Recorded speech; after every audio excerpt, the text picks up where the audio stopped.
Estudiantes, buenas tardes. Hoy avanzaremos al tema número 8, que lleva por título Movimientos Libertarios Regionales en el Alto Perú, Mujeres en la Gesta Libertaria, su aporte en la construcción de la equidad de género, parte 2. Bien, como el tema es extenso, hemos visto por conveniente para dividir todo este contenido en partes. Es así que estamos hoy avanzando lo que es la segunda parte. Y hoy hablaremos de uno de los personajes importantes de la revolución indígena, como fue Tupac Amaru. José Gabriel Condorcanqui Tupac Amaru II nació en Surimana, Cusco, Perú. El 9 de marzo de 1738 descendía de la hija de Tupac Amaru I, llamada Juana Pilcohuaco, que contrajo matrimonio con el cacique Diego Felipe Condorcanqui. Se casó en 1760 con Micaela Bastidas, oriunda de Pampamarca, Arequipa, Perú, y tuvieron 3 hijos. Ustedes pueden apreciar en la imagen a Tupac Amaru, cuyo nombre real era José Gabriel Condorcanqui. Ramos nació el 9 de marzo de 1738 en Cusco, Perú, en la localidad de Surimana. Como representante y defensor de su pueblo, quería mejorar la situación de los indios, los cuales eran explotados bajo el régimen de 3 instituciones.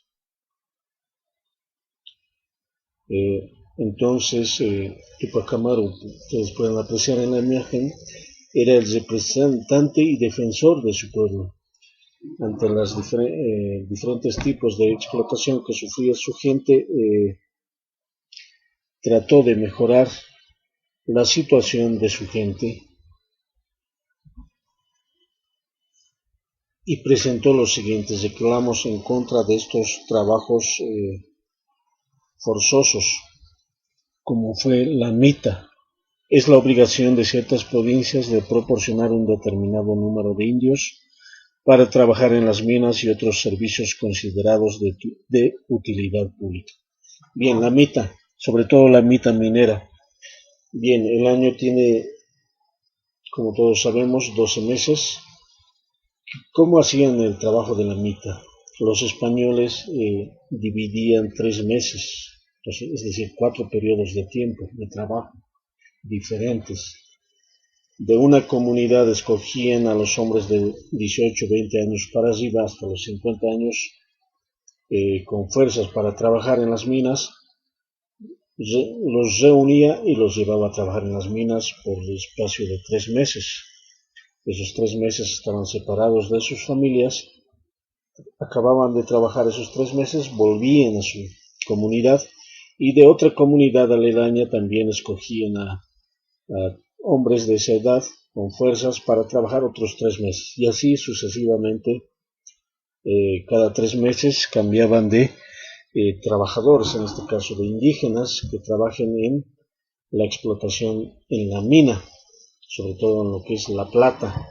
Ustedes pueden apreciar en la imagen españoles controlando la extracción del mineral de la plata por los indígenas de los centros mineros.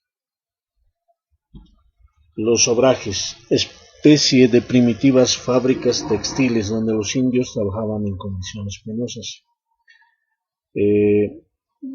Entonces los obrajes eran primitivas fábricas textiles donde se elaboraban ropas, ¿no?, para vestir en ese tiempo durante la colonia. Y ustedes pueden apreciar en la imagen, hay un español controlando el trabajo de los indígenas en los telares, en la fábrica de textiles. Ese también fue otro abuso que cometieron los españoles, ¿no?, en contra de los indígenas.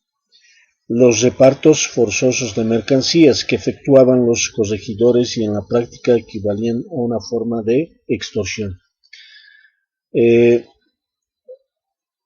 Los indígenas, como ustedes pueden apreciar en la imagen, desarrollaban diferentes trabajos en favor de los corregidores. ¿Quiénes eran los corregidores? Eran españoles a quienes la corona, es decir, el rey de España, otorgaba un territorio. Y en ese territorio obviamente existían indígenas, y estos indígenas que pertenecían a este territorio servían al corregidor en diferentes actividades. Y además el corregidor traía mercancía desde España y los repartía a los indígenas, obligados ellos a pagar por la entrega que se les hacía de las diferentes mercancías. Muchas de esas mercancías no eran útiles para los indígenas, pero igual obligados ellos, los indígenas, tenían que pagar el costo de las mercancías, y muchas veces los realizaban mediante trabajos obligados, forzosos. Ese era uno de los 3 abusos que los españoles cometían en contra de los indígenas, y por el cual Túpac Amaru reclamó y luego se sublevó.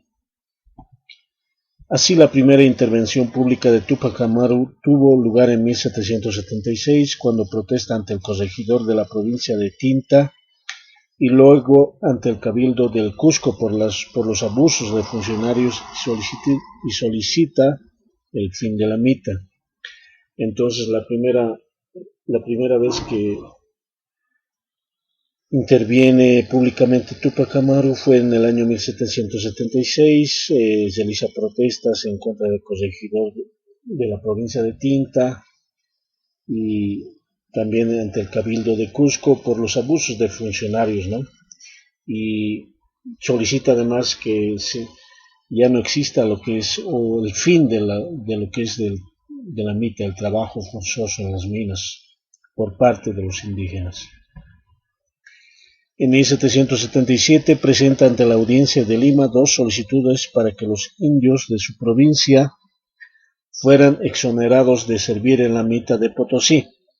A partir de ese momento y desde su epicentro en la provincia de Tinta, la rebelión se expandió con gran rapidez, tanto hacia el norte, hasta el Cusco, como hacia el sur, llegando hasta el lago Titicaca para penetrar finalmente en territorio de la Audiencia de Charcas. Bien, en el año 1777 presenta ante la Audiencia de Lima, en Perú, 2 solicitudes para que los indígenas de su provincia ya no vayan a trabajar, no vayan a trabajar al centro minero de Potosí, en lo que, en ese tiempo era conocido como Real Audiencia de Charcas. Como no ha sido escuchado sus solicitudes, se revela, inicia una rebelión de los indígenas, encabezando obviamente Túpac Amaru. Esta rebelión se expande rápidamente hacia el norte hasta llegar hasta Cusco. Luego hacia el sur también llega a lo que es el lago Titicaca, entrando en lo que es la región conocida como Real Audiencia de Charcas, lo que, antes era lo que hoy conocemos como Bolivia. El 6 de abril se produce la batalla de Tinta, que supuso la derrota y captura de Túpac Amaru y otros jefes rebeldes y miembros de su familia. Bien, el 6 de abril de 1777, obviamente Túpac Amaru encabezó esta rebelión junto a su esposa, como ustedes ahí pueden apreciar en la fotografía, pero fueron derrotados por los españoles. Capturaron a Túpac Amaru, a su esposa Micaela Bastidas, como ustedes ahí pueden apreciar en la foto, y además de otros jefes rebeldes y miembros de la familia de Túpac Amaru. Todos ellos fueron tomados como prisioneros.